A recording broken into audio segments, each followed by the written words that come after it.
Students, मेरा नाम दीपक तिवारी है और जैसा कि आप जानते हैं कि ज्ञानदीप की जो वन शॉट वीडियो सीरीज़ चल रही है उसमें हम क्लास 12 के नेक्स्ट चैप्टर यानी कि गवर्नमेंट बजट के बारे में आज हम डिस्कस करेंगे। Government budget and economy. तो हम लोग बिना देरी के हुए स्टार्ट करते हैं। ओके, सबसे पहले हम बात करते हैं यहाँ पे गवर्नमेंट बजट। देखो, गवर्नमेंट बजट होता क्या है। बेसिकली गवर्नमेंट बजट का मतलब ये है, गवर्नमेंट बजट एक स्टेटमेंट है, एक एस्टिमेशन है जो ड्यूरिंग एन अकाउंटिंग ईयर यानी एक वर्ष की अवधि के दौरान जो भी हमारी गवर्नमेंट की टोटल रिसीव्स हैं या जो भी टोटल एक्सपेंडिचर्स हैं, टोटल पेमेंट्स हैं, उनका return statement is called government budget. ठीक है, ध्यान रखिएगा। नेक्स्ट हम बात करते हैं ऑब्जेक्टिव ऑफ गवर्नमेंट बजट। जरा सोचो, गवर्नमेंट जब बजट बनाती है तो उसका मेन ऑब्जेक्टिव क्या है, यानी उसका मेन उद्देश्य क्या होता है।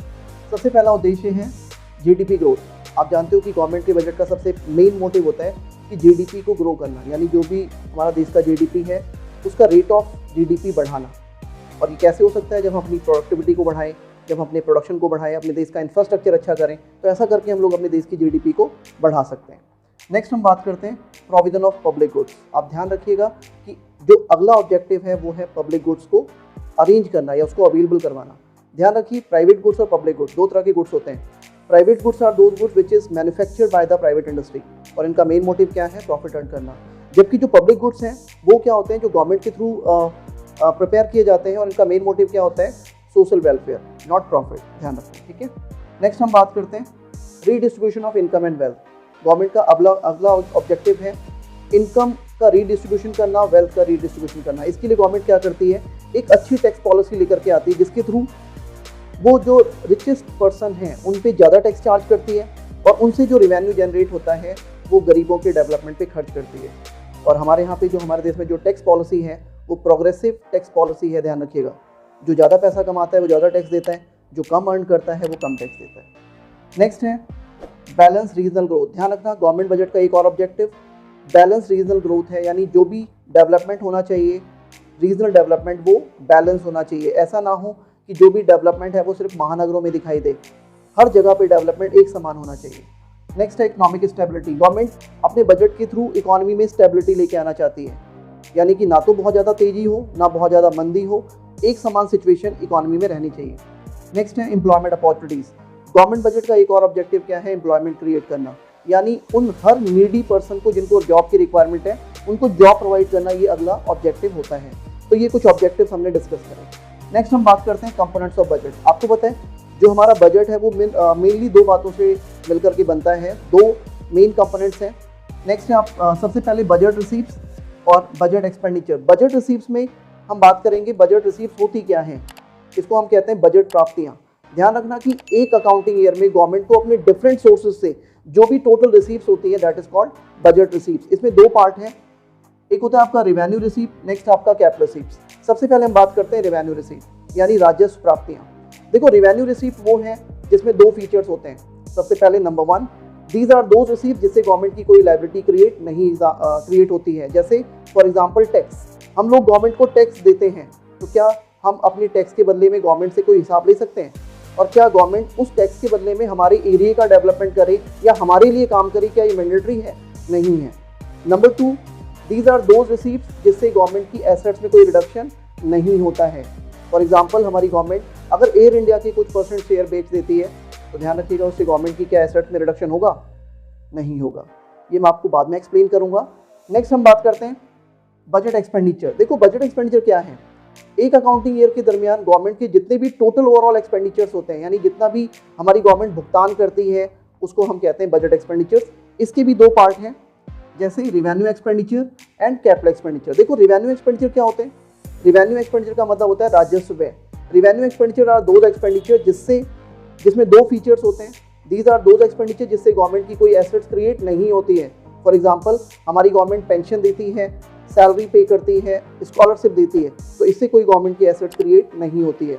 Number two, these are those expenditure जिससे गवर्नमेंट की कोई लायबिलिटी में रिडक्शन नहीं होता है। फॉर एग्जांपल, अगर हमारी सेंट्रल गवर्नमेंट स्टेट गवर्नमेंट को फाइनेंशियली मदद करती है किसी भी नेचुरल डिजास्टर की वजह से या एज अ हेल्प, तो क्या एक बार अगर सेंट्रल गवर्नमेंट ने स्टेट गवर्नमेंट को मदद किया है तो क्या नेक्स्ट टाइम वो नहीं करेगी? बिल्कुल करेगी। इसका मतलब ये हुआ कि गवर्नमेंट मैनी टाइम जितनी भी बार रिक्वायरमेंट होगा उनको मदद करेगी, यानी लायबिलिटी उनकी कम नहीं होती है। ठीक है, अब हम बात करते हैं कैपिटल एक्सपेंडिचर। देखो, कैपिटल एक्सपेंडिचर वो है जिनमें फिर से अगेन दो फीचर्स होते हैं। दीज आर दोज एक्सपेंडिचर जिससे गवर्नमेंट की एसेट्स क्रिएट होती है।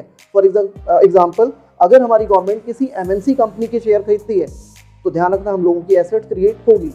और number 2, these are those expenditure जिससे गवर्नमेंट की लायबिलिटी में रिडक्शन होता है। फॉर एग्जाम्पल, अगर हमारी गवर्नमेंट किसी अब्रॉड से ली गई बोरोइंग की पेमेंट्स कर देती है, यानी जो भी हमने विदेशों से कर्ज लिए हुए हैं अगर हमारी गवर्नमेंट उनका भुगतान कर देती है तो हम लोगों की लायबिलिटी रिड्यूस हो जाती है। ठीक है, यहाँ पे आपका फिनिश हो जाता है। अब हम कुछ थोड़े से और इम्पॉर्टेंट टॉपिक डिस्कस कर लेते हैं। जैसे रेवेन्यू रिसीप्ट के बारे में हमने बात किया था, तो आपको पता है गवर्नमेंट को 2 तरह से रेवेन्यू रिसीप्ट होता है, एक होता है टैक्स रिसीप्ट और एक होता है नॉन टैक्स रिसीप्ट। सबसे पहले हम बात करते हैं टैक्स रिसीप्ट। इससे पहले आपको जानना चाहिए कि व्हाट इज टैक्स। टैक्स होता क्या है? टैक्स को हम लोग कर बोलते हैं। टैक्स एक मैंडेटरी पेमेंट है जिसे हर किसी इंडिविजुअल पर्सन को पे करना चाहिए अगर वो एक सर्टेन लिमिट से ज़्यादा पैसा अर्न करता है तो। अब हम बात करते हैं types of tax, direct tax and indirect tax.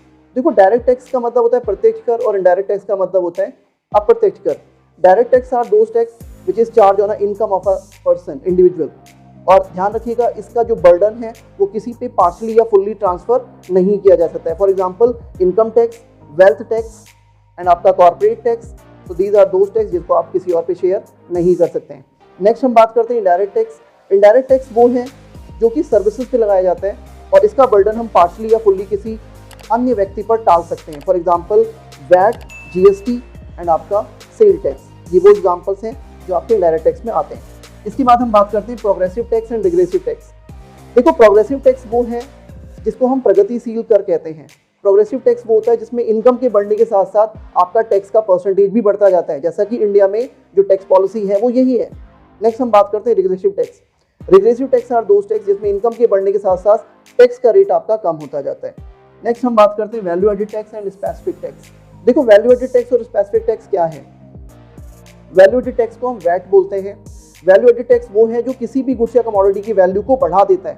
For example, आप किसी पिज़्ज़ा या बर्गर की शॉप पे जाते हैं, डोमिनोज या मैकडोनल्ड्स। अगर आप वहाँ पे जो भी बाय करोगे, ध्यान रखना जब आपकी बिलिंग होती है तो उसमें GST या वैट लग जाता है, यानी आपकी उस प्रोडक्ट का जो प्राइस है, जो भी आप ऑर्डर कर रहे हैं उसका प्राइस बढ़ गया। उसका रीज़न क्या है?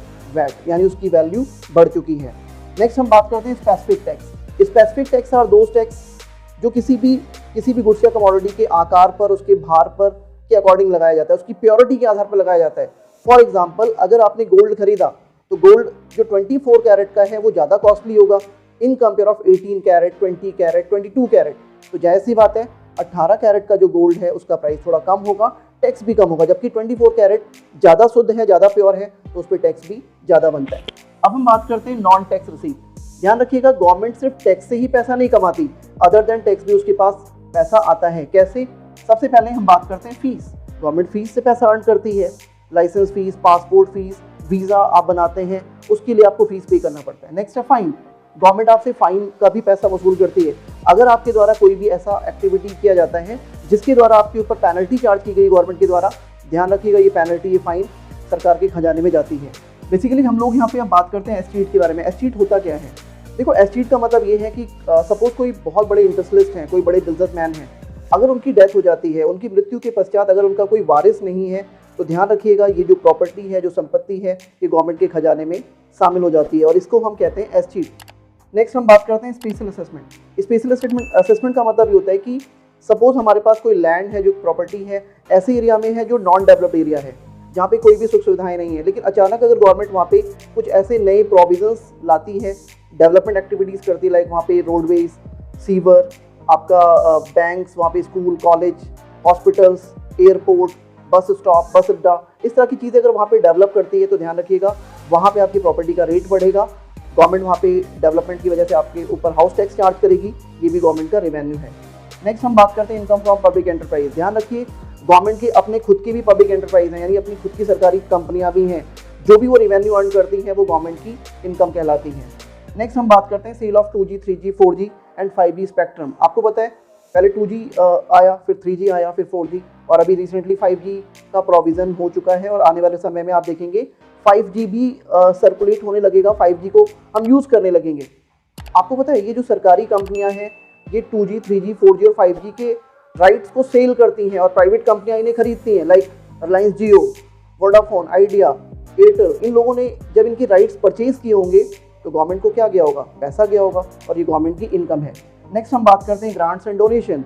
आपको पता है हमारी जो गवर्नमेंट है वो ग्रांट्स एंड डोनेशन से भी इनकम जनरेट करती है, इनकम मिलती है। बहुत सारे देश, हमारे देश में जब प्राइम मिनिस्टर बने तो उनको as a gift, as a grant, as a donation कुछ पैसा उनको प्रोवाइड किया गया या एज अ गिफ्ट दिया गया। तो ध्यान रखिएगा उनकी इनकम है, हमारी कंट्री की इनकम है। नेक्स्ट हम बात करते हैं बजट डिफिसिट। देखो बजट डिफिसिट का मतलब क्या हुआ, अगर गवर्नमेंट का टोटल बजट एक्सपेंडिचर उनके टोटल बजट रिसीव से ज़्यादा है तो that situation is called budget deficit, यानी इसको हम बोलते हैं बजट घाटा। इसके कुछ टाइप्स हैं, जैसे रिवेन्यू डिफिसिट क्या होता है। Revenue deficit is that deficit which is called difference between revenue expenditure and revenue receive, यानी अगर सरकार का राजस्व है उसकी राजस्व प्राप्तियों से ज़्यादा हो तो उसे क्या बोलोगे आप, रिवेन्यू डिफिसिट। नेक्स्ट हम बात करते हैं फिस्कल डिफिसिट। देखो fiscal deficit are those deficit जिसको हम इस तरह से एक्सप्लेन कर सकते हैं, difference between total budget expenditure and total budget receives other than borrowing is called fiscal deficit. Next हम बात करते हैं प्राइमरी डिफिसिट। देखो प्राइमरी डिफिसिट क्या है, प्राइमरी डिफिसिट का मतलब होता है difference between fiscal deficit and interest payment is called primary deficit. Next हम बात करते हैं जीरो प्राइमरी डिफिसिट। देखो जीरो प्राइमरी डिफिसिट क्या है, अगर गवर्नमेंट को जो भी उन्होंने पैसा बोरो किया हुआ है उसके इंटरेस्ट का भुगतान करने के लिए भी अगर लोन लेना पड़े तो that situation is called zero primary deficit, आपको ध्यान रखना है। नेक्स्ट हम बात करते हैं plan expenditure and non plan expenditure. देखो प्लान एक्सपेंडिचर और नॉन प्लान एक्सपेंडिचर होते क्या हैं। Plan expenditure are those expenditure जिसका गवर्नमेंट ने पहले से प्लान बनाया हुआ है और अकॉर्डिंग टू प्लानिंग वो पैसा खर्च कर रही होती है। जैसे हमारे देश में पंचवर्षीय योजनाएं बनाई जाती हैं, आपको पता होगा, और पंचवर्षीय योजनाओं में सरकार अपनी लक्ष्य तय करती है कि हमें इस तरह से इंफ्रास्ट्रक्चर को सुधारना है, एजुकेशन पे, हेल्थ पे, आपका ट्रांसपोर्ट फैसिलिटीज़ पे, बहुत सारी चीज़ें हमें करनी है और उन पे पैसा खर्च करना है, पैसा खर्च होगा। तो ये सारे क्या हैं, प्लान एक्सपेंडिचर। और जिनका पहले से कोई प्लानिंग नहीं थी लेकिन फिर भी हमें पैसा खर्च करना पड़ा, that is called non plan expenditure. For example Covid, आपको पता है कोरोना का क्या कोई प्लान किया था किसी कंट्री ने, नहीं किया था, लेकिन काफ़ी ह्यूज अमाउंट अभी तक खर्च होता और आ रहा है, तो ये क्या है, नॉन प्लान एक्सपेंडिचर। तो यहाँ पे जाके ये आपका government budget and economy chapter finish होता है। आई होप आपको बहुत अच्छे से समझ में आया होगा।